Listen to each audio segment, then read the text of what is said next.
Okay.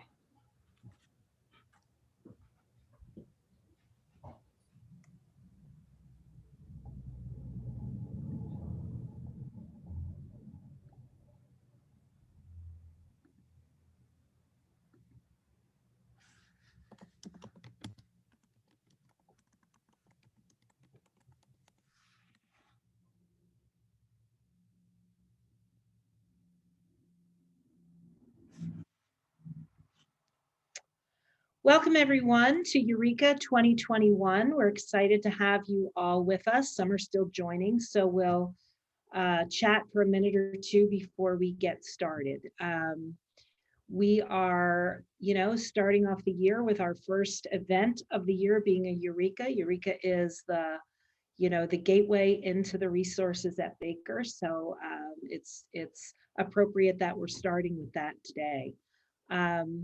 We are in a webinar format, so those who will be presenting will be invited to up to the role of panelist. You will be able to share your screen so you can give your presentation and share your slides at the same time.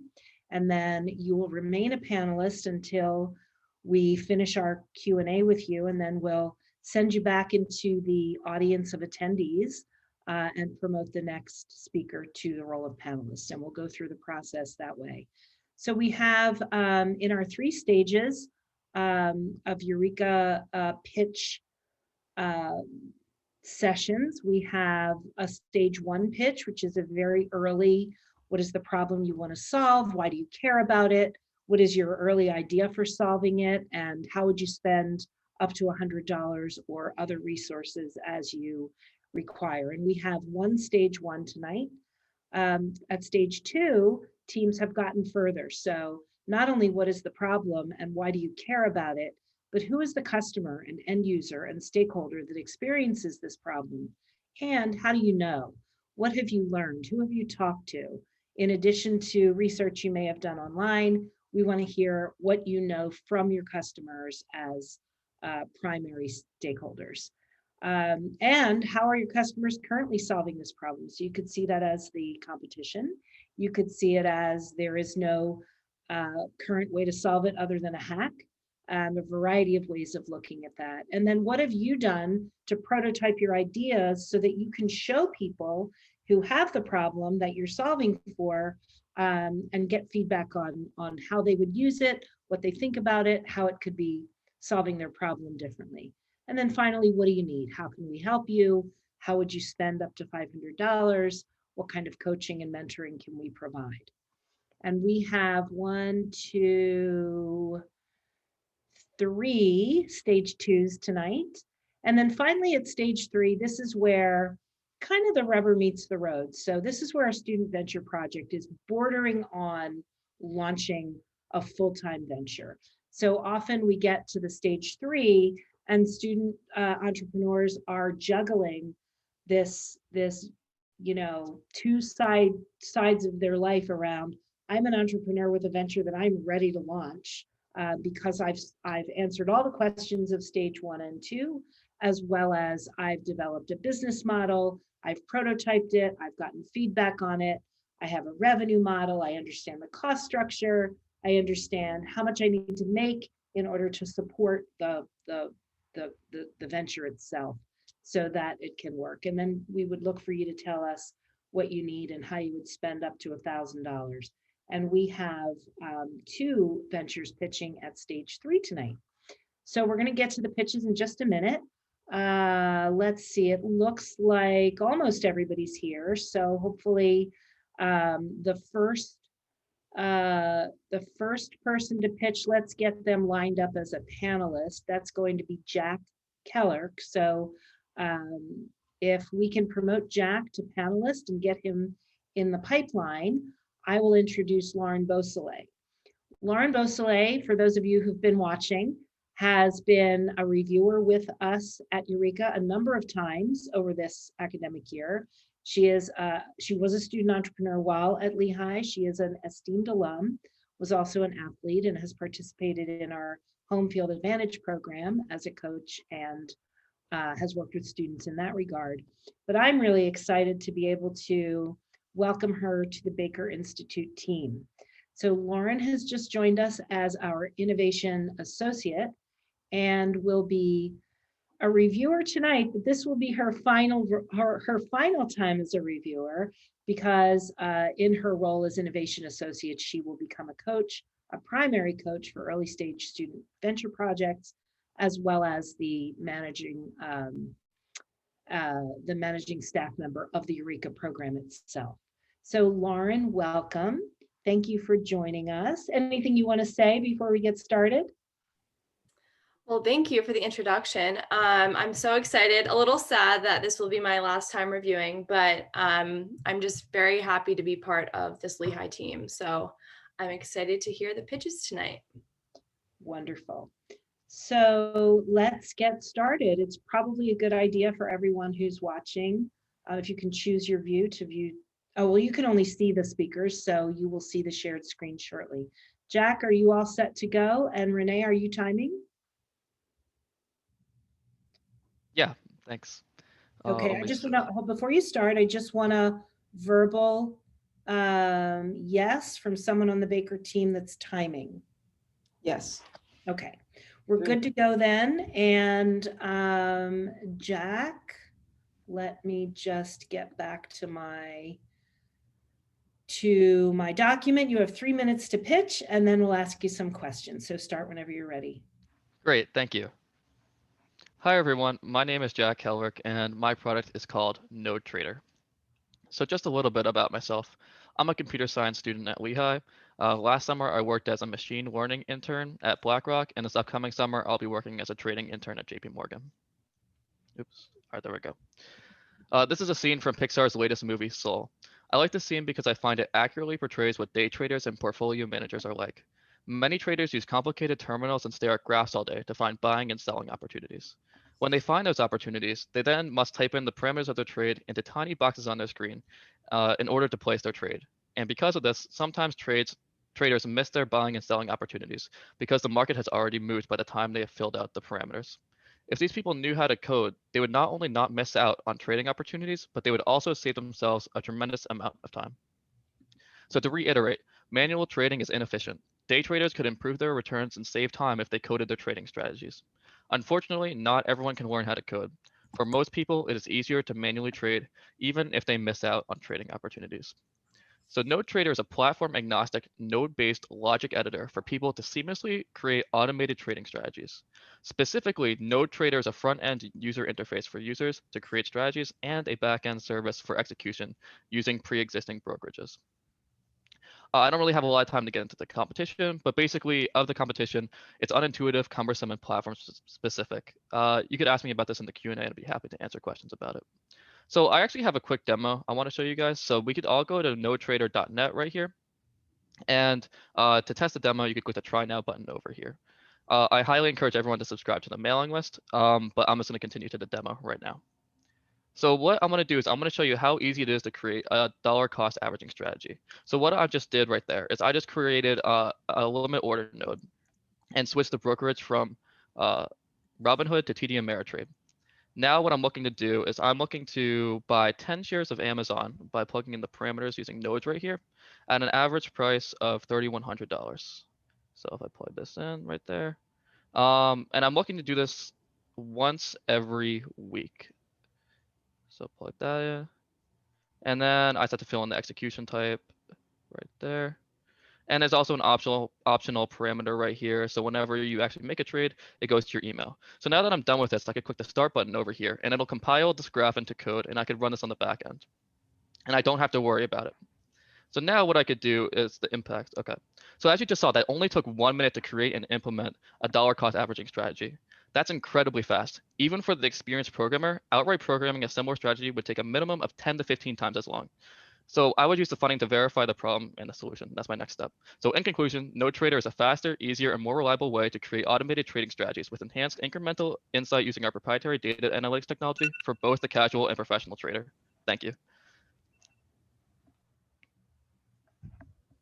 All right. Well, I don't think I've ever heard anyone talk faster. Yeah, I had to fill it in. Sorry. So you managed to fit it all in, and we appreciate that. You probably even had time to spare. I don't know. I wasn't watching the clock. So one thing I would ask you to do, and then I'm going to turn it over to Lauren, is without looking at your slides and without repeating the words on them, can you just say in very plain terms, what is the problem and what do you want to do about it?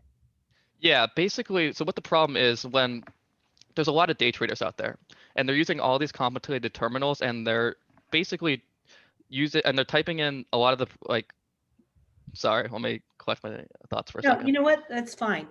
Even more simple than that. Yeah. Don't want to know the details, just the basic problem is what? Basically to create automated trading strategies for people who don't know how to code up themselves. Okay, so the problem that you're solving is that traders don't know how to code? Yeah, a lot of day traders don't know how to code. Okay. All right, Lauren, I'm handing it over. Could you stop sharing your screen, Jack? Yeah. Great. Well, first, I was impressed with your demo, even though I was really trying to follow along, but it was we just didn't have enough time. But I can tell that you put a lot of time into it, because that stuff is not easy. My first question is, you mentioned this is for day traders. Who, if anyone, have you spoke to that has voiced that this is a problem that kind of gave you this idea? Like, where did this idea really stem from? Yeah, actually, so it initially came from me because what I've been doing for the past couple of months is programming my own automated trading strategies. But the problem that really came from it is that when you're creating strategies like that, you have to go to each individual broker, and then you have to look at the documentation to actually write that code. Then you have to debug your code, and then you have to test its reliability to make sure it just doesn't crash within a week or something.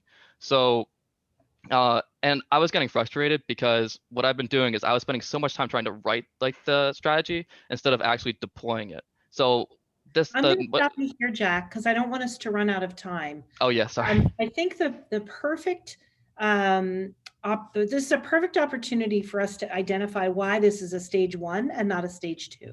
Mhm. So at stage 2, you would have done a lot further research into the users and the customers and the stakeholders and all of that. At this point, what we really want to understand is the problem you're solving, why you care about it, and what idea you have to solve it. So we know what your idea is, right? We know that you've created this thing, you're going to figure out how to make it work. That's beyond probably what a stage 1 is. But the piece that we want to dig a little deeper on is the problem, because what we're hearing you say and what your solution focuses on are a little bit different. So just take us back one step to, so you said the problem is the day traders don't know how to code. Is there another way to describe what day traders are really having a problem with? I think you said it early in your presentation. What is that? They're also missing trading opportunities and they're spending all day looking right. at So they're missing trading opportunities because there's no efficient way for them to do it currently, right?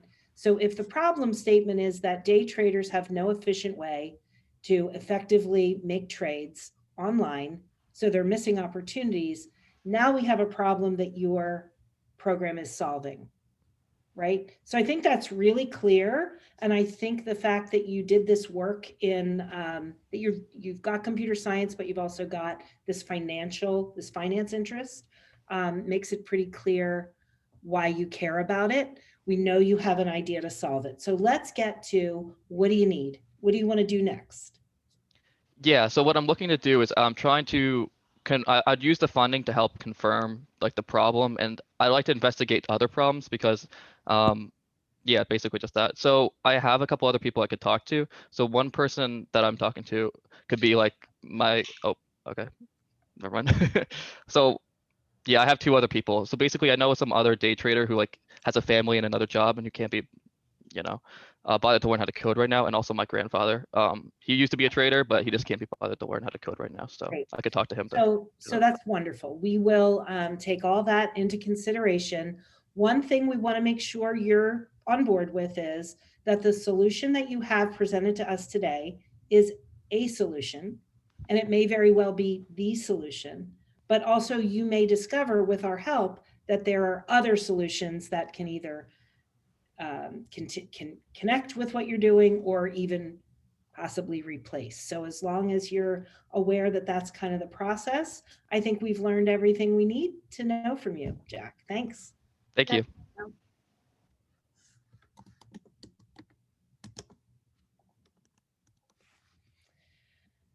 Okay, so Jack is going to head back into the attendees list, and we are going to next hear from Salma, who will be pitching for a stage two resources. So Salma has pitched before, and the wonderful thing about the Eureka process is you don't only pitch once, you pitch as many times as you need to get the help you need. So when someone comes back after pitching and being provided resources, we're looking for not only where they are in the stage, but what they've done as a result of the resources we've already provided.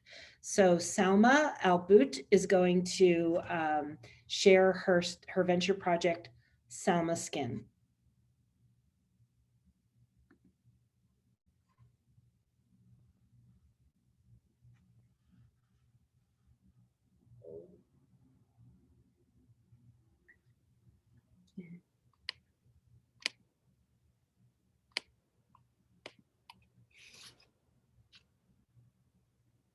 Okay, can you see it? Hello? Yep, we're good to go. Okay, sorry. Okay, so hello, my name is Salma for Samoa Skin, and I wanted to talk about some of the issues that I found within the skincare industry and how I've tried to solve that. So one of the problems that I've experienced while I've been in college was that skincare companies push this idea of having a lot of products and buying more and more products to have healthy skin, which is not true. You don't need 1,000,001 products to take care of your skin. And then also while pushing this idea of having perfect skin. And if you buy these products, your skin is going to look like this and it's going to be perfect. And these two ideas create this false reality for many people, for many young people, many college students, many people growing up, that if you buy these products, you're going to have perfect skin, which is not true, and gives people a false perception of their brand. So I wanted to learn more about this, and I kind of did my own market research and did my own kind of surveys. And I found that 81% of people said that skincare is a priority for them. So they want to take care of their skin. And 65% of people said that the brand, the meaning behind a brand is really important to them. So I found that really interesting. And some of the comments that they made was that the do's was that they wanted skincare that was cruelty-free, vegan, and sustainable, but they didn't want brands that were going to feed off of their own personal insecurities or even create new insecurities just to sell their products and kind of push what they wanted people to use. And from this, through my personal research, I found that brands that are trying to, some of the things that brands are doing to kind of combat this is promotional videos and campaigns to show like real people's skin. But a lot of times those campaigns are not done by skincare brands, they're done by other companies outside of skincare. And also people are pushing for like free trials and also samples, but a lot of times you have to pay for those free trials and samples before you kind of really get a sense of what a product is. And so that's where I came up with Samoa Skin. So Samoa Skin provides high quality skincare products for young adults who want a company that is approachable to diversify their skincare routine. What I've currently been doing is I have pitched out Eureka before, so I've been prototyping my product. Not only the actual cleanser, which is inside the tube, but I've got some help to design what my actual cleanser will look like, because again, design is really the brand and the brand meaning is really important. So I really wanted that to kind of show through the packaging. And then in the future, I hope to kind of use the future money to prototype the bottles, get a feel. I don't have the bottles in my hand, but get a feel of like what they look like, how they feel, and kind of do more research on if this is exactly what consumers want. So yeah.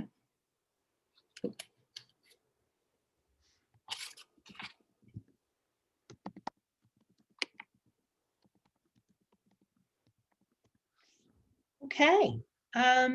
So let's go back to kind of the progress you've made. So the problem that you have identified and provided rationale for by talking with folks in your demographic in the, your target market has indicated where you want to go with Samoa Skin. And you've also said that your brand and therefore your packaging are of primary importance. So what I'd like to know is, with brand and packaging as your primary set of importance, what are the things you're doing underneath that, behind the scenes, to move your venture forward? Yeah, I've been working with the chemist to create my actual like product, and I've just actually got like samples. So I'm hoping to kind of get that out to like people to try it. Not only me, because I can try it and be like it's good, but I hope to like push that out to like see if those first round of samples are good, and then do like a second round to see how that works. And while working with the chemist, I've been talking to her about if these ingredients are good and if they work. So that's kind of what's happening behind the scenes besides the like visual aspect of Samoa Skin.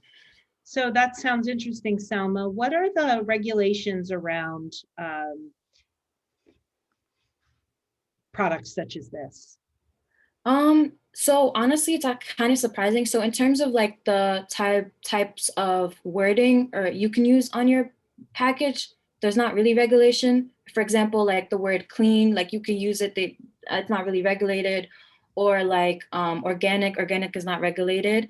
But in terms of other stuff like having like your distribution and manufacturing on the packaging, that's not really necessarily regulated, but it's really important to kind of accurately represent that, because you like they want to know where your product is shipped from, where even if you ship it to other places, they want to know like where it's made, where it's shipped. So I've been figuring out how to like put that on the packaging now, but in terms of like words and what's on the thing, there's not really regulation. And what about in terms of what the product is and does? So at least for my product specifically, I don't claim that I'm like also dermatologist like approved. That's not regulated either. So you can say that, but nobody's really checking for it. But I'm not claiming that mine is like dermatologist tested, or if you add certain ingredients to your products, like for example, like acne medication, you have to get it like regulated, or like sunscreen, for example, you have to get it regulated through the FDA. But through conversations with my chemist, most of my ingredients are natural ingredients. So there isn't really any like government like interaction or like FDA interaction and approval that I have to get to do that. Yeah. So it's more cosmetic than it is. It's yeah. Yeah, it's cosmetic. It's not health Yeah. related. Yeah. Okay, so what do you want to do next? So I actually want to start like physically getting the prototypes of the bottles. And I also want to start honing in on the story. So again, like I've been since my first EUREKA, like it was very like choppy, but now I kind of want to create a better flow of like my story. And while the brand is like really important, I also want it to be good products, and I want to invest in that and invest in people to help me do that. And so going back to your prototypes, what are you trying to learn from them? I'm trying to see if it's sustainable. Again, like that's not like one of my main points of my brand, but I definitely want to like it's just something I care about. I want to take care of the environment, and I want people that I sell my products to be able to recycle or like like my products to be biodegradable. So I want to feel them, see if it like see if because there's regulations within recycling too. So I want to see if like they feel good. If I send these out to people, can they recycle them in the locations that I'm sending them to? And then also just to see if like it's a good quality plastic, because as you've seen in my prototype picture, I'm using plastic bottles. So I want to see if, you know, it's good plastic. And like, Right. So when you say good, what I'm trying to get at is we prototype to learn, yeah, right? yeah, yeah. Prototype to learn. What is your method for learning? So you're putting it in the hands of people, or are you showing Yeah, yeah. Oh, pictures? okay. And what parameters are you trying to improve or change or iterate on? I'm trying to see if it feels good and if people like how it like is in their hands. So yeah. Okay, great. Thank you. No problem. All right. We can send Salma back to being an attendee. Sam is going to be next. Hi, how are you? All right, our next presenter is Samuel Gritton. His venture project is called Roma. This is a stage 2. Sam, have you presented before at EUREKA? I have not. And so you obviously have been working on this on your own then? Yes, correct. Great. So we're looking forward to your 5-minute pitch and then 5 minutes for Q&A. Great. Hello, and thank you all for being with me today. My name is Sam Gritton. Welcome to Roma. Roma is all about our memories, and specifically how we can recall our memories. As you know, and you can see in the diagram, our brains are extraordinarily complex. How we think, how we dream, and many other processes within our brains are not fully understood by even the most experienced neuroscientists. Yet, thanks to research in the last 2 decades, we know precisely how our senses relate to our memories. First, a question for the audience. Do you know what sense is most connected to memory? Smell? Yes, exactly. When our brains receive information from our senses, the information goes through the structure called the thalamus. When our brains receive information from our sense of smell, however, instead of going to the thalamus, the information bypasses it and goes to the olfactory bulb. The olfactory bulb is connected to the amygdala and to the hippocampus. And if you remember biology or psychology from your freshman year of college, you'll remember that the hippocampus is precisely where all of our memories are stored.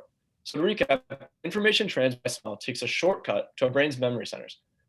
If you and remember to memory from your past, smell is to take the shortcut around the thalamus, straight to the hippocampus, where memory is stored.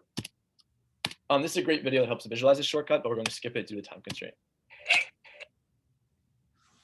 Now, take the smell shortcut to memory idea and put it to the side for a second. This is Ivan Pavlov. He is famous for discovering classical conditioning and for having maybe the coolest beard ever. Pavlov was conducting an experiment because measuring the salivation of dogs.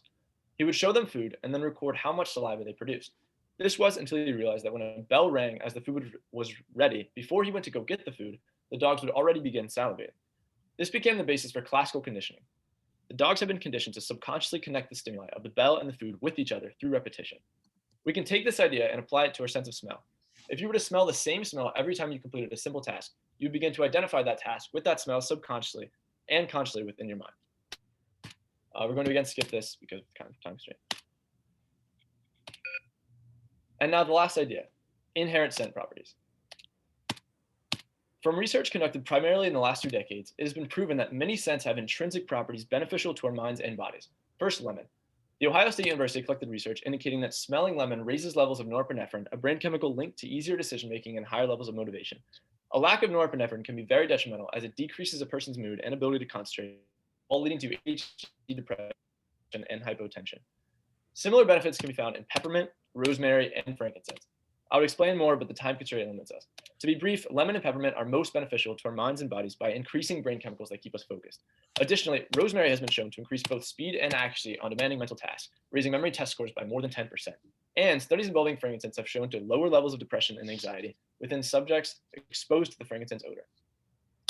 Now, enough posturing. What is Roma? Roma is a package of 4 pens, each individually scented with either lemon, peppermint, rosemary, or frankincense. Students will use 1 pen per subject and will condition their minds to attribute a certain subject with a specific scent. By smelling a certain scent, for example, lemon, every time they study a certain subject, for example, math, when they smell lemon while taking their math test, the material they've studied will be much more easily retrieved from their memories, while simultaneously experiencing the inherent scent benefits that lemon produces. Now, here's consumer research.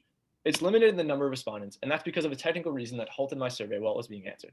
What's important in the number of answers that we do have is that there's clearly efficacy within the product, and additionally, more than 35% of people said they would probably or definitely buy the product, and that is at a price that is double the price it would be selling for now. I've listed Roma's target audience here as 4 separate categories. This is more to show the progression of the target market and how there will always be groups to explore. For the first year, we'll be focusing on the first demographic listed of underclassmen high school girls. We all knew the girls growing up with the whole setup, the colorful pencil pouch, all the highlighters, the prettiest and most organized notes. If a pen was released that wrote smoothly, looked elegant, and was proven to increase your memory and test scores, how would they not buy it? Down the road, we'll target college freshmen who are taking psychology and are familiar with classical conditioning, parents of underclassmen high school girls who are constantly itching to give their children an advantage in school, and students with ADHD who would benefit greatly from the focus produced by the conditioning of a subject to an odor.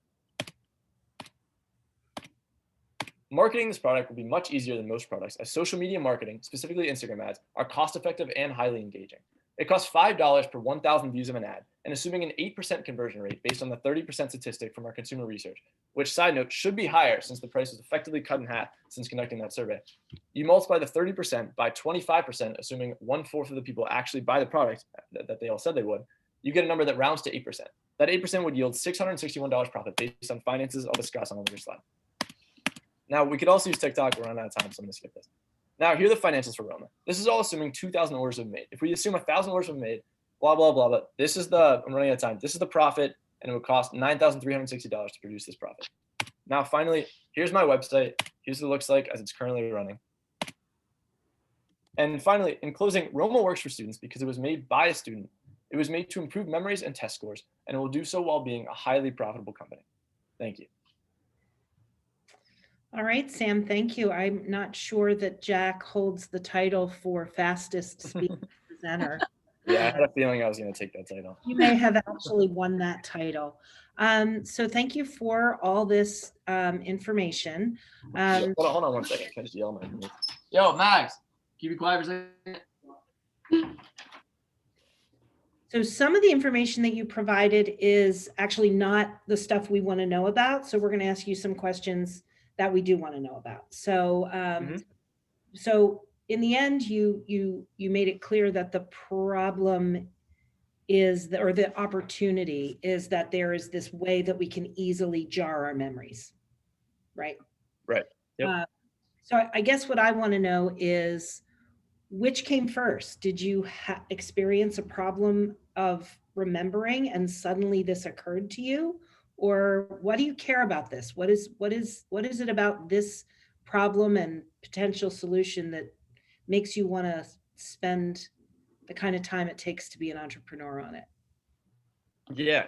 So I've experienced a bunch of times in my life where I'll smell something and be immediately taken back to like a memory I had when I was a child, right? And I think it's so cool, that connection between memory and smell. And then something else I've noticed is that people in school will often like chew the same type of mint gum while they're like, during a test to help them focus a little, but also they'll try to chew the same gum during the class and then during the test, which they don't really know what they're doing, but what they're doing is conditioning their minds, right? Like they're classical conditioning. So I'd always thought, I was always bored with just like pens, like and pencils. Like, we've had the same pencils for a decade. Mechanical pencils were cool like 10 years ago. There's been nothing new that has come out in drawing and writing. So if we had a pen that produced a scent that we could then attribute to each of our subjects, we could take advantage of this thing within our brains that none of us are taking advantage of, and it would improve our GPAs and our memories. Lauren? I think it's interesting because I remember people telling me if I chewed mint gum while I studied and then I chewed it during my exam, I would do better. I can't say I saw results, but I would like to know if there are actual studies, for example, with the gum. Is that really effective? Because I think that would give you a little more backing, because I think the idea is interesting, but I'd really like to know, does this truly work? Because, is it just another pen that smells good? That's something. Yeah. So if there's more, have done more research on the current products that are out there, and what you've found on them. Yeah, so I think those are two questions. The first is that there are definitely studies that support conditioning your mind to smell something. there's more studies that support just the intrinsic benefits for smells. I touched on that a little bit, and I'd be happy to send you guys that research or those studies or whatnot. But like, this is real benefits we're talking about. Like, improving your memory by 5%, right, is a lot. Like, it doesn't seem like a lot, but over time, if everyone's using it, like, that is significant. And we can take, first off, those studies have already been out. I'm going to stop you because I don't want us to run out of time. So Yeah, I can go a little faster. that's okay. In the process, in the EUREKA process and what follows, you never have to prove anything to us except that there's a market for this and your customers want it, and that you understand what they need and how you're going to get it to them. So we're quite sure that you're going to dig for what you need, and you're going to be able to focus your work based on that stuff. The last question I'd like you to answer from the list of stage 2 interests that we have is, what have you done to prototype your idea? Yeah, so I have pens right here that are like the prototype pens that I'm going to use. Disregard the polka dot one because this is the only color that they had. But I've bought so many pens off of Alibaba with a lot of shipping costs. It's kind of annoying how much they charge you for samples, just to see which one I like. You know, like, I'm not going to sell a pen that I don't even like writing with. So yeah, so I prototyped that a lot. In the prototyping process, what are you trying to learn from the, so is this a looks like prototype? Is this a prototype that smells? What version of prototype is it? So this does not smell, it's just the pen. The issue with this, with smelling it, is that it costs. What's that? How it writes? It's how it Yeah, looks. how it looks and how it's right. This is the actual pen that we're going to sell. It's just not scented. And buying the scent costs money. The ink is expensive. That's part of what the $5 So would how go to. would you spend the money to further develop your prototypes? Right. 2 ways. One is I would connect more customer research just to narrow my target market and just to prove even more to maybe other investors that this works. 2, it would be to buy the actual ink because it's expensive. And 3, yeah, just to Be scented? like show other people that this works and people believe in it. Would the ink be scented? Where would the scent? No. Okay. So if you take a printer, I'm working with this company called Scentisphere, but they have scented ink that they sell. I would just buy the scented ink, take it to a commercial printer, and then print the ink onto the pen, and it would smell for like a year. Got it. So we can talk about all the steps that we can help you with if you are, funded. And so again, just like we said before, identifying the problem and how you know it and what you know about it is the most important thing. And we think, that's what we're looking for at this point and the work that you've done so far. So thanks for sharing and thanks for presenting. Yeah, thank you. Thank you. All right, so we're going to our next presenter who will be promoted. There she is. And we're going to hear 5 minutes of presentation from Emma Kwasnoksi with her Venture Project Advocate.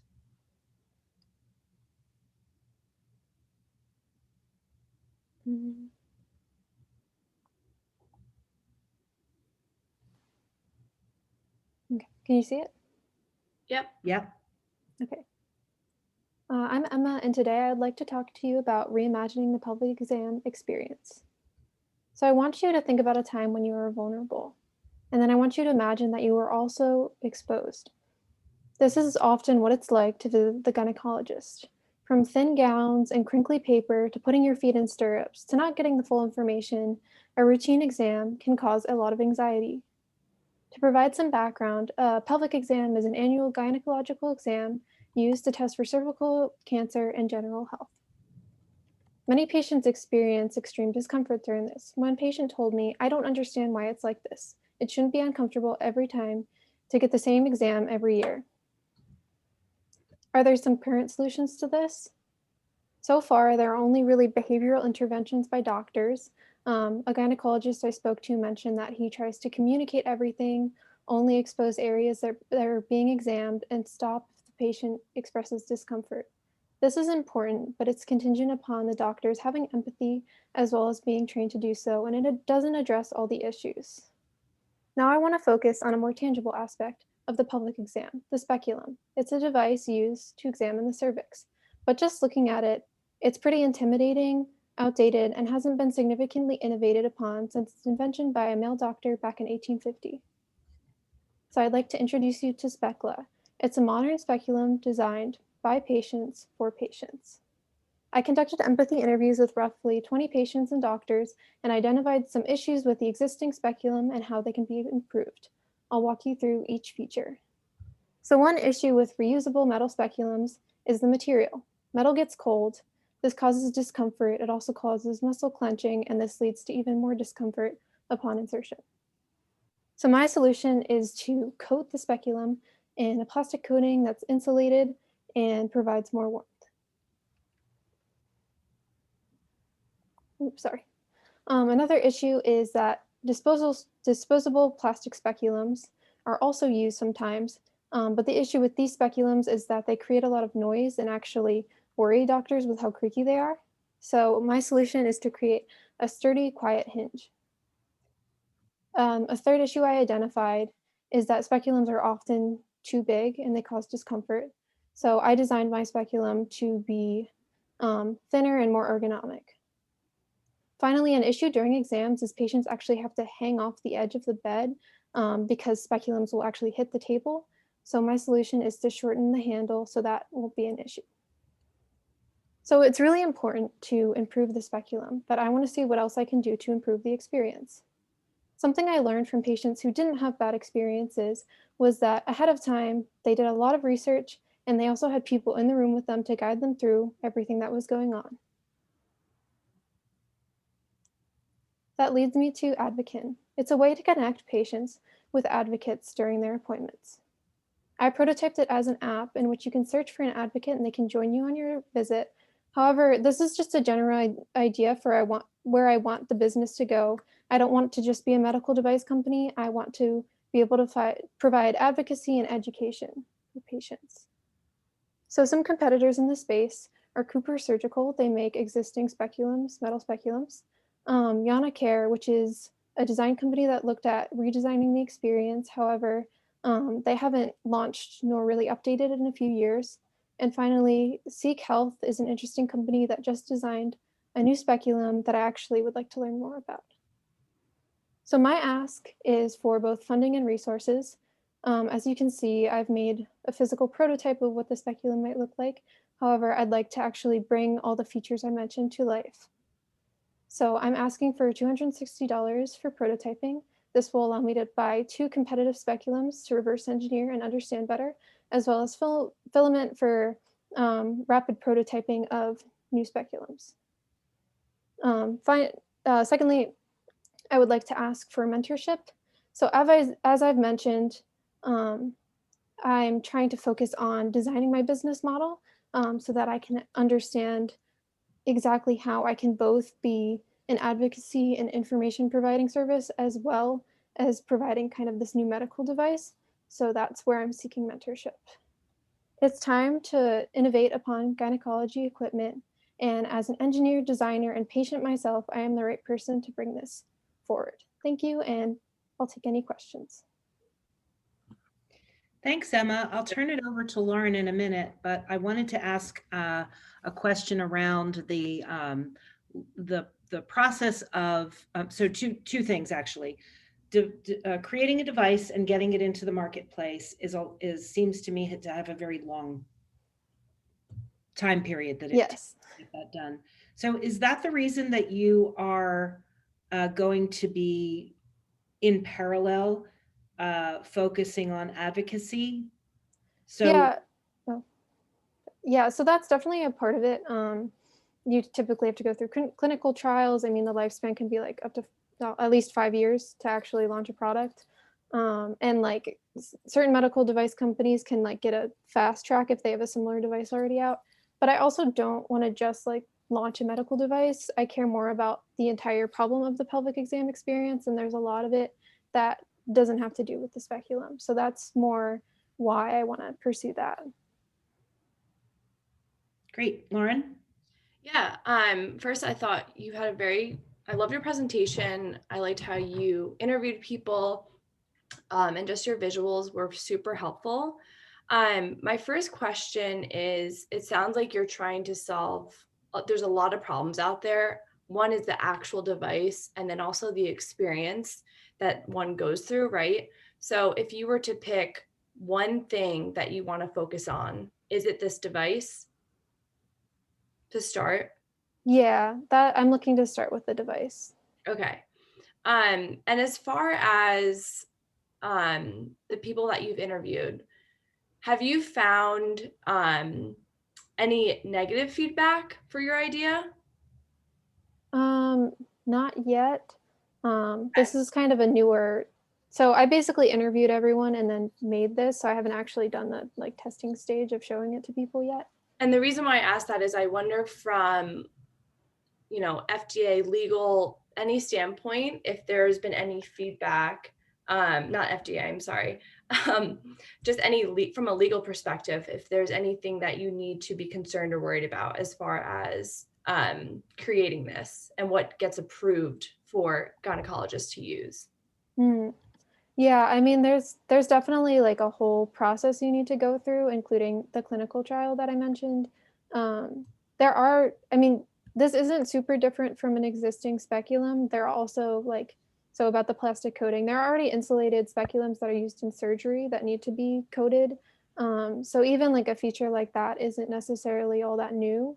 But yeah, it would be tough for me to go through that process alone. Okay, got it. Let's see. I don't know if I have any other questions right now. Lisa, was there anything else that you wanted to add? Well, I actually commend rather than asking which one you would do first, I actually commend the idea that while one might take 5 years, there's a lot of work to be done in the meantime. So my question is, can you do two things in parallel? Can you develop the advocacy side while you're working through the very long process of the device side? Yeah, I definitely think so. And I think they actually could complement each other. Because like, as I mentioned, like one of the issues with the speculum is it hits the table, right? But like, even just like being on a table with your feet in stirrups is part of the experience and part of what is uncomfortable for women. And so like, the more I'm able to talk to patients and kind of see how this device is tested out, the more I'll understand about the experience as a whole. Mm-hmm. Great. Thank you. All right, we'll transition to stage 3s. We have a couple of presentations at the stage 3 level. So these folks will present for 7 minutes. They're going to walk us through all of the things, the problem, why they care, who's the customer, how do you know, who have you talked to, how are they currently solving the problem, what is your solution, what is your prototype, what are you learning from it, and we'll want to look at the business model, the prototyping of the business model, which means what you're learning from your model, and the revenue model, the cost structure, and then what you would need up to $1,000 for.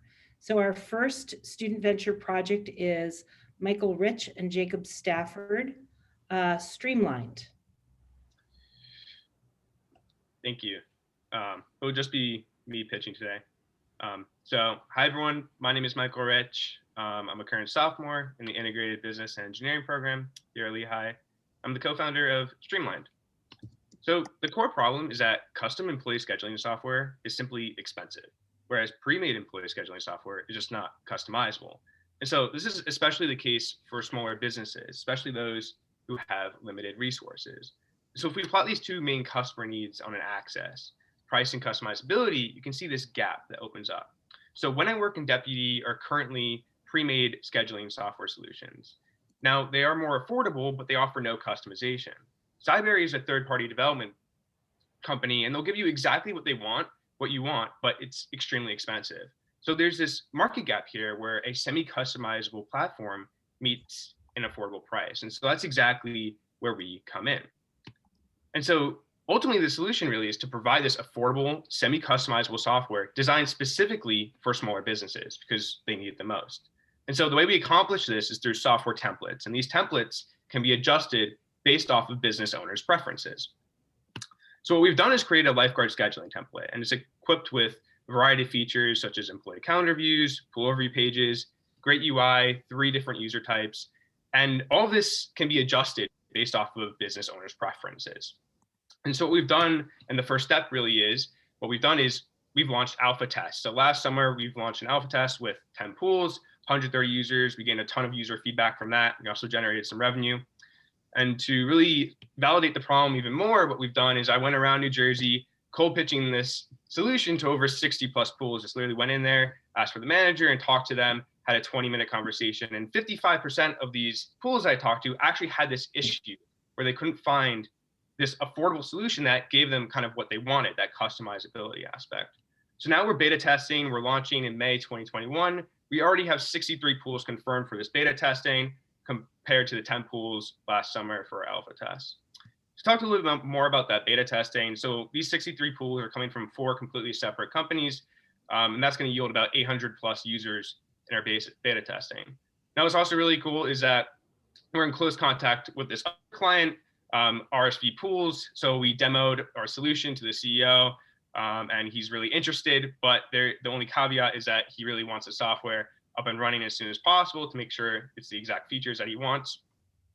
And if we're able to confirm him, we'll get over 140 pools, 1,500 users to beta test us in May. Now, this doesn't go to say, and so we would love to use these beta resources to really get this client on board, run a phenomenal beta test for May. But that doesn't go to show that we're not going to stop there. So we're constantly upping our client user base. We have a demo tomorrow with another pool management company, constantly focusing on getting as many users as possible on the platform. So really the business model is software as a service, or SaaS. It's going to be like a per user per month model. And what makes this extremely extendable and interesting is that our incremental variable costs of additional users are really less than a few cents a month. Now, this doesn't include marketing and expenses like that, but we haven't actually used any expenses on marketing. Everything we've done at this point has been cold calling, cold emailing, and things of that nature. And we already have almost 1,500 users potentially for our beta test. So ultimately, our strategy right now is to start specifically in this lifeguard scheduling market and for smaller businesses, offer these free trials, then use these referrals to expand our user base. And then we're going to use a value-based approach to determine our initial pricing for a SaaS business model. So we have a great team to go ahead and execute this strategy. So I co-founded Streamline with my brother. He's currently a Columbia University student, a CS in the School of Engineering and Applied Sciences. We also have 2 great engineers, Peter and Pratik. Jake Stafford is our business development, and Scott Greninger is also our business advisor, who graduated from Lehigh last semester. So in terms of the roadmap, like I said before, we ran alpha tests and we did that problem validation last summer, talking to 60 plus pools in New Jersey. And right now we're focusing heavily on adding clients to a beta test, and software development is going to go on throughout this entire roadmap. Onboarding should take place around April 2021. And then subsequently in May, we'll be launching our beta test. And then we're going to get a ton of user feedback from all those users and clients that use us, and then hopefully expand our team after that. Ultimately, our vision is really to create a platform that actually automates this entire process. And so it allows the client and the customers to use our templates, build the software themselves without any use of code. We could also potentially expand to other areas of software, such as like restaurant scheduling. And the reason why I'm saying this is because our alpha testing users liked our platform so much, they actually recommended our platform to their friends. Some of their friends own restaurants and they've shown interest. So there's other markets we could potentially expand that to. But initially we're focusing heavily, getting really specific, really good at the lifeguard scheduling for small businesses.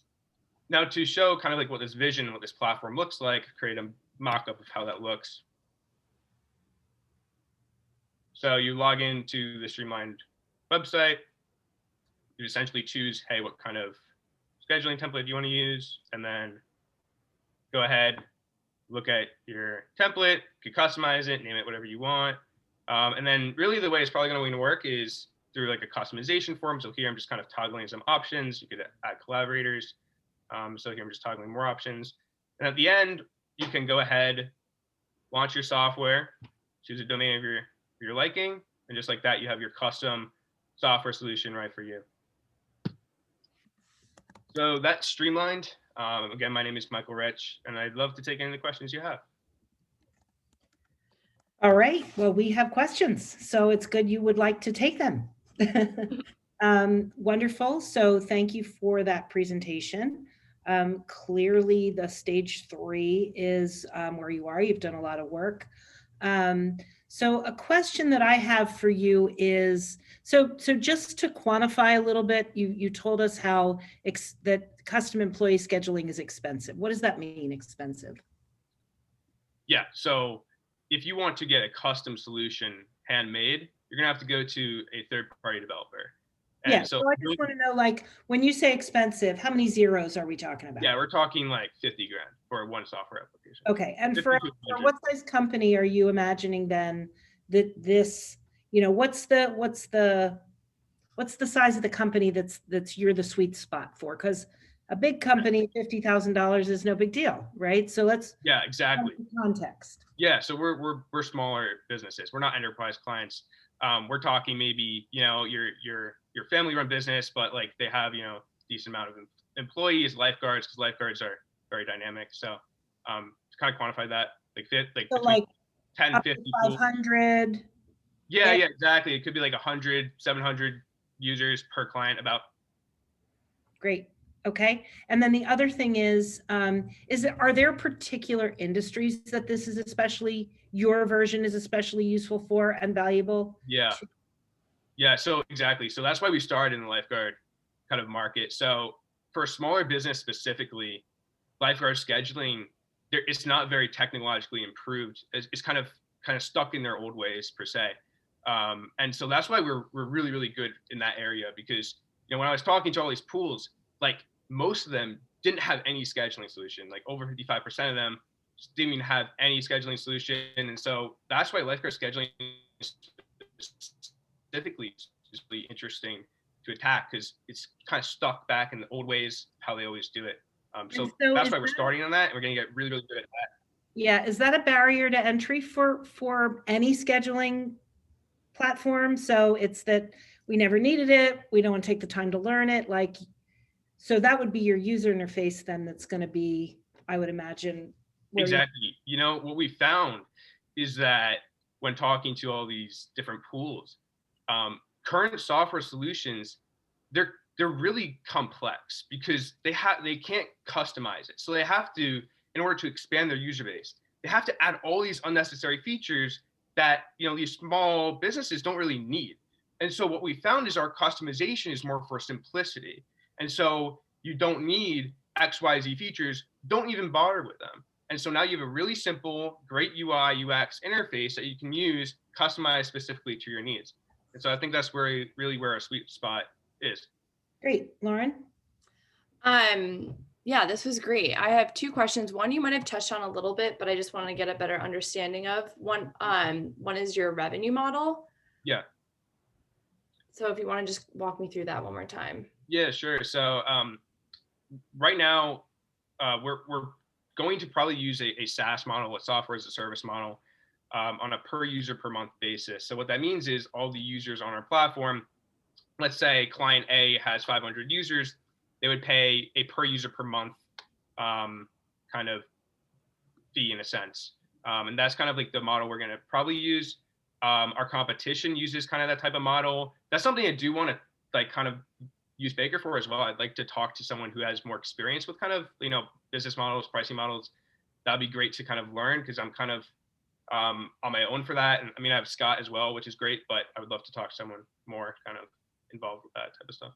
And then the only other thing is, I know for me with scheduling, it gets difficult when I use a platform that isn't compatible with Slack or with Google. Yeah. So is that something that you've done research on? Would this be compatible with those larger platforms, or would that be a challenge because, you know, you're small? Yeah. So right now we don't have that, but we could certainly, as we expand, include those integrations. So Slack integrations, you know, Google Calendar integrations, we could definitely include those within our platform. But since we're beta testing, we're leaving out kind of those like fancy features. And we just want to get our user feedback initially, but that's something we could definitely include. It's not going to be too much of a growing pain for us. Great. Okay, so last question. We're almost out of time, but I'd really like to get a sense of your how it is you will show your potential customers their return on investment. So we know that it will save them money when their employees are using the platform, but how will you show that? What are the KPIs you're going to Definitely provide? Yeah. So especially during our beta test, that's something that's really important. So key KPIs in that case are kind of,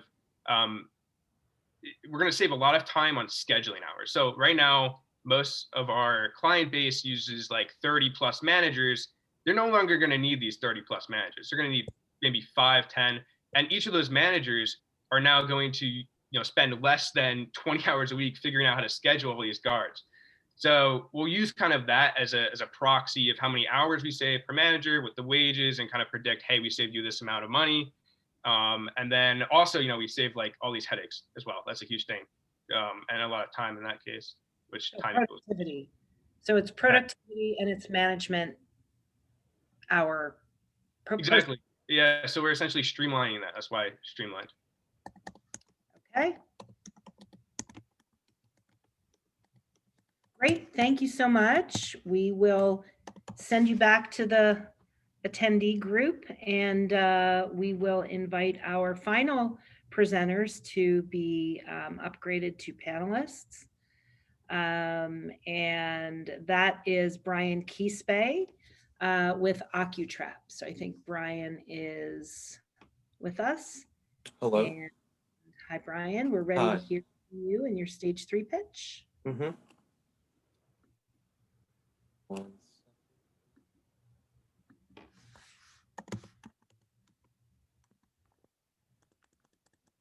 Okay, I'm ready. Hello, everyone. Today I'm going to present Occu Trap, a smarter catch, and I'm Brian Quispe.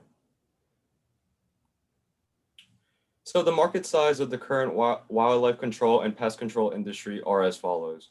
The revenue is about $16.7 billion annually. Their annual growth is about 4.2%, and the pest control industry is expected to experience relatively robust growth over the next 5 years, as Rohan Jara said from IBIS World. The status quo of traditional cage traps are as follows. You set up the trap with bait specific to the kind of animal that you want to capture. Then you wait for the animal to go inside and trigger the cage itself. And lastly, you just capture the animal and then potentially relocate it. But as you can see, sometimes you could capture the wrong animal from the picture above. So there are 3 key problems that we've identified through the feedback that we received from wildlife control personnel and people we've been working with already. The first one being the biggest one, which is the capturing of non-target animals. Non-target animals are specifically like stray cats or even dogs that are curious to go inside the trap and then it locks behind them. Some target animals could include raccoons, possums, groundhogs, or even beavers. And these are what wildlife control personnel are trying to look for. The time and money spent checking traps is another big problem, and a big problem for wildlife control businesses' bottom line. This is important for them because most of their day consists of just checking the traps themselves and making sure that there hasn't been any false triggers or that there's not an animal inside it. So they need to do this often. And lastly, one of the last problems are regulations. Wildlife control personnel have to check on the traps every 24 to 72 hours, depending on the state they're in. So they physically have to go to the location themselves or visually inspect it in some other way. So this is our solution. Our solution is Occu Trap. The Occu Trap will give you remote access and control to the physical trap itself. So you will be able to see a live video feed of the animal that's inside the trap itself, as well as control the trap, whether you want to open or close the trap itself. Second, we believe it is more cost effective than a traditional cage trap because no longer do wildlife control personnel have to go to the physical location in order to reset the trap if it was falsely triggered or let go of the stray cat or dog that was inside the trap. And lastly, it is easy to use. As mentioned before, it's as simple as clicking one button in order to open the trap or reset the trap. So this is our trap and technology. Before I start the video, I'm going to explain the process as to what the trap goes through. First, the animal goes inside, and then this triggers some sensors. This sensor triggers the camera in which it's able to snap a picture of whatever animal's inside the trap. Then when it correctly identifies whatever animal's in the trap, and in this case it's a raccoon, then it automatically closes the trap. Then when you're ready to open it, then you simply click it from your app itself, as you can see here. And then it automatically opens the trap from anywhere and at any time.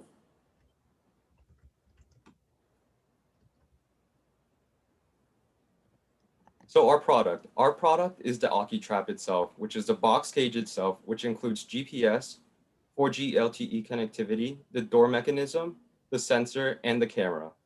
Lastly, our wildlife control personnel or our customers would most likely have access to our web app / iOS app, in which they're able to see exactly where their traps are located, the battery percentage, as well as the live video feed of what animals is inside the trap. So our primary customers will be the big companies within the wildlife control and pest control industry, such as Orkin, Terminix, and Rentokil, but as well as local wildlife control companies local to Pennsylvania or any state, such as Wenzel Wildlife Pest Control. We believe this is our primary customers because of the fact that they put more use to the traps themselves, and this is what their daily tasks consist of. Our secondary users can be facilities management and homeowners because of the fact that it is an easy to use trap and you could reset it whenever you want.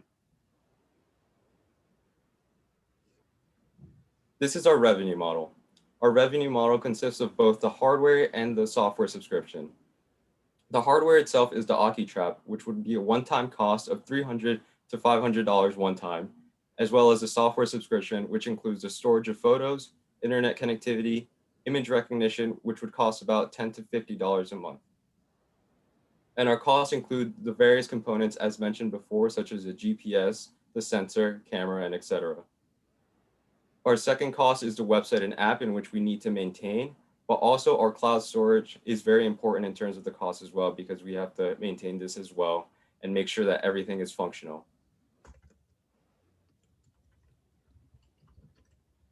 So this is our progress to date. We started first with a napkin sketch, and now we're fully prototype testing in-house. And we made sure, as you can see in the video, that everything works seamlessly in terms of the door mechanism, the camera, and the app itself. The iOS app is currently approved on the App Store itself, and the hardware is fully functioning. And eventually we're going to get a circuit board, which would make it easier for us to assemble more traps and get it ready for manufacturing. And the second thing that we have is our provisional patent, which gives us the patent rights to our system design and everything that goes along with it for at least a year. And then eventually we're going to file a full patent on our full system design. And lastly, our ask is to continue prototype development and initial testing. This is very important to us because we really want to start field testing and beta testing. And in order to do this, we need to create more traps, and many of these traps are very expensive to create. And so we need to create about 5 to 10 more traps in order to field test with our wildlife control personnel and make sure that every problem that they had is currently solved with the Occu Trap that we currently created. Thank you. Great. Go ahead. Yeah, I'll just kick it off with my first question. So you talked about your primary customer being these very big brands like Orkin and Terminix. And my question is, have you spoken to them? Because I'm sure they have existing traps, right? Like hundreds of thousands of these. Are they willing to spend money on this new device?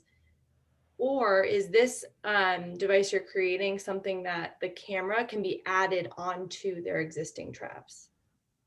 So we believe that it's revolutionary for them to use it themselves. So the big traps are currently using traditional cage traps, and we would supply them with this trap itself.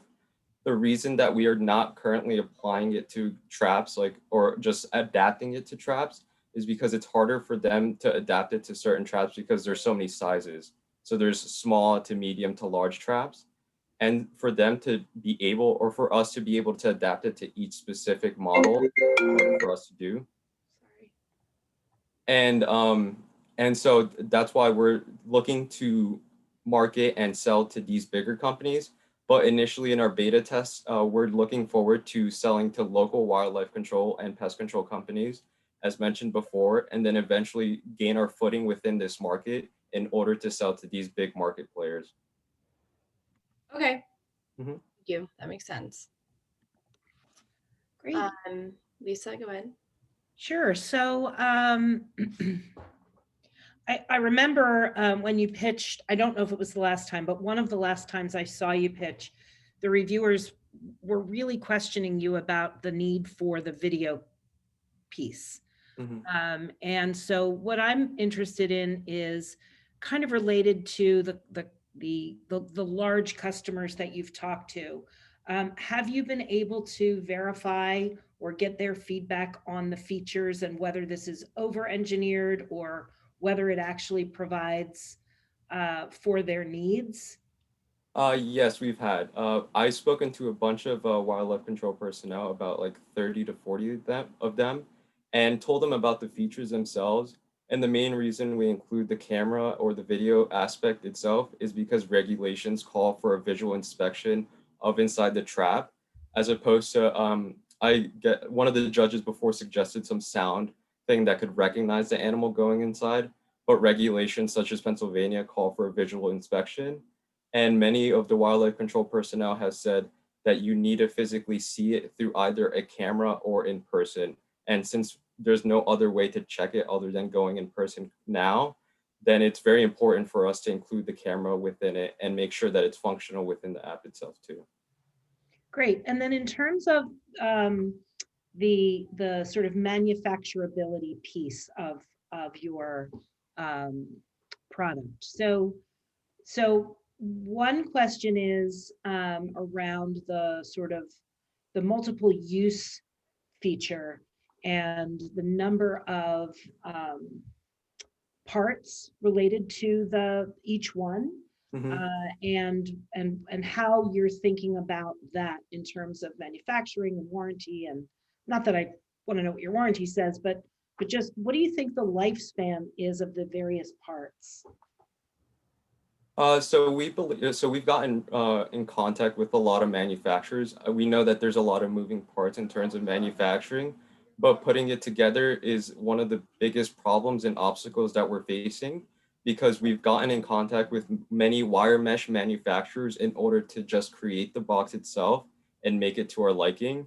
And we've realized that we have to look for more specialized wire mesh manufacturers in order to do this. And so I guess this is one of the bigger hurdles that we have to accomplish. But in terms of the technology itself, we already surpassed that hurdle by making our own printed circuit board, which would make it easier for us to say connect wires and connect all the cameras together. Because currently we have a lot of moving parts within the tech itself, but making this printed circuit board has made it much more easier in terms of assembling the technology. So the only thing that we need to do now is create the box trap itself, or look for a wire mesh manufacturing company that could specialize in what we want to do. So you're going to keep assembly in-house? Yes. And that's your plan beyond your beta test? Yes. So we're trying to do it in-house for now, and then eventually when we have to manufacture a lot more, then that will be another problem, I guess, or another thing that we have to look forward to. And so when you say a lot more, my last question is about numbers. So let's say you get a lead customer like Orkin. You have the Pennsylvania, forestry folks on board. What kind of numbers are we talking about? Like, what is how many of these do you think you can sell in a year? Okay, yeah. So currently in about a 5 to 20 mile radius, there's about one wildlife control personnel, or like an Orkin type of company, and they usually use about 50 traps each company within that sector. And so spread that to like every state, then there's about, let's say, at least 20, then there's about like 1,000 of them, or 1,000 traps in use within a given time. So I mean, it depends on each state, and the number of traps could vary depending on small to medium to large. But usually they have 50 medium-sized traps on deck for raccoons, possums, or armadillos, or anything that they need to capture. And how many uses do you imagine this will withstand? Oh, so we're trying to make it as sturdy and robust as possible, which is why we're looking for the right wire mesh manufacturer in order to create these. And so during beta testing, we're going to find out if certain metals or certain galvanized steels or certain gauges work better than others. So that's exactly what we're looking forward to in terms of beta testing and making sure everything works. Okay, any last question, Lauren? I was just going to ask a quick question about your marketing plan, because I think trapping can be something that, not everyone's a big fan of. Yes. So what is your approach to getting your name out there? So our initial or our initial marketing plan was to get into trade shows. There are actually a variety of trade shows that we've seen specifically to wildlife control technology. And many of these trade shows happen throughout the year, about like 4 times a year. And so getting our name out there in trade shows, but as well as online themselves, because we've created Facebook groups and Reddit groups and making sure that we get into all of these communities is very important to us. So social media and trade shows and just referrals between local wildlife companies is very important to us because we want to be the best cages in the market. So Got it. Good answer. I think that's it. All right. Well, thank you so much. So we are going to say good night to everyone who's still on the call. We will be notifying the applicants by email once decisions are made. And the announcements will also be posted on our social media at Baker Lehigh across all platforms by 8 p.m. So I'll just quickly mention that Global Entrepreneurial Fellowship info session is scheduled for February 3rd and applications are due February 12th. I think 1 or 2 of our applicants tonight have already applied or are planning to. And we'll have a hatchery info session for February 9th, which is especially exciting for EUREKA applicants because hatchery is where you get to work on your thing full time. Next EUREKA is February 25th and applications are due on February 23rd. So thanks everyone and have a great night. Thank you. We can stay on.